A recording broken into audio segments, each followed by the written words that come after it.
House of Nostalgia, 100 square meters, a vernacular rural home architectural binary of tradition versus modern progress.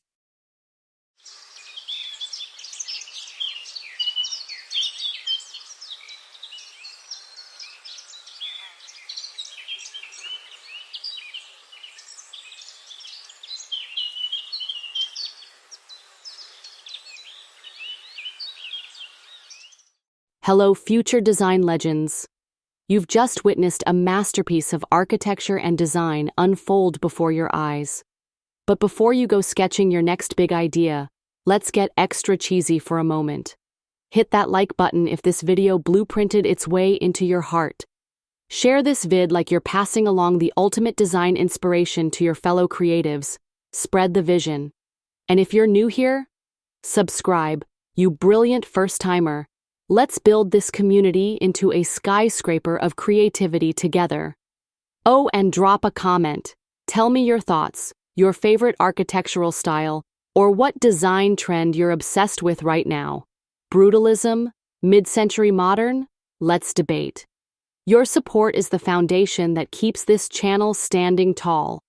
Let's design a future full of inspiration, innovation, and cheesy puns. Click, share, subscribe, do it all, and remember, you're the Frank Lloyd Wright of your own life. Stay inspired, stay iconic. In the quaint village of Khandya in Gujarat's Panchmahal district, a new house stands rooted in land, memory, and the promise of change. Sloped tiled roofs, thick lime-plastered walls, earthen floors, and shaded plinths suggest a familiar rural home.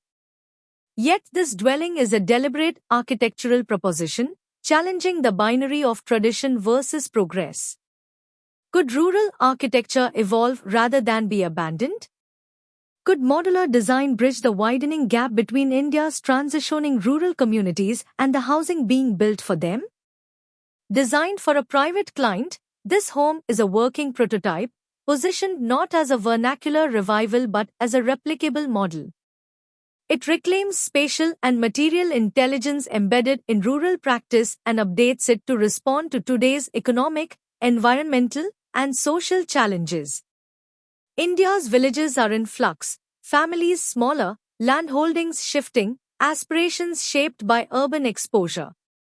Yet housing often defaults to low-cost RCC boxes that ignore climatic logic or to boutique, vernacular, farmhouses detached from daily realities. The House of Nostalgia occupies the space between durable, affordable, and adaptive. It values permanence as much as possibility.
Its design hinges on modularity, 3 interconnected volumes, a bungalow-tiled unit with mezzanine loft, an RCC slab module, and a bamboo-reinforced slab for kitchen and services.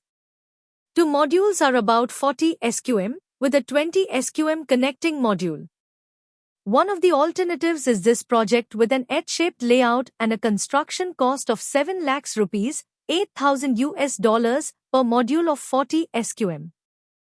This enables phased building, essential in contexts where finances, labor, and land evolve gradually.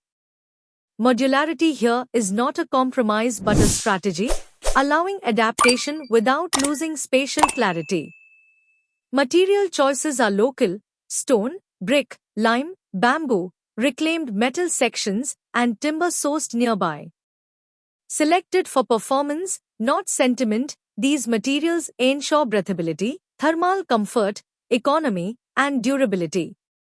Lime keeps interiors cool, dense masonry reduces heat gain, bamboo is lightweight, cost-effective, and abundant. The project resists the rural trend of urban-style concrete homes, which often perform poorly in climate and adaptability, instead proposing a regional modernity rooted in geography and local aesthetics.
Its architectural language, thick walls, built-in niches, verandas, derives from rural logic, regulating heat, organizing space, and fostering social life.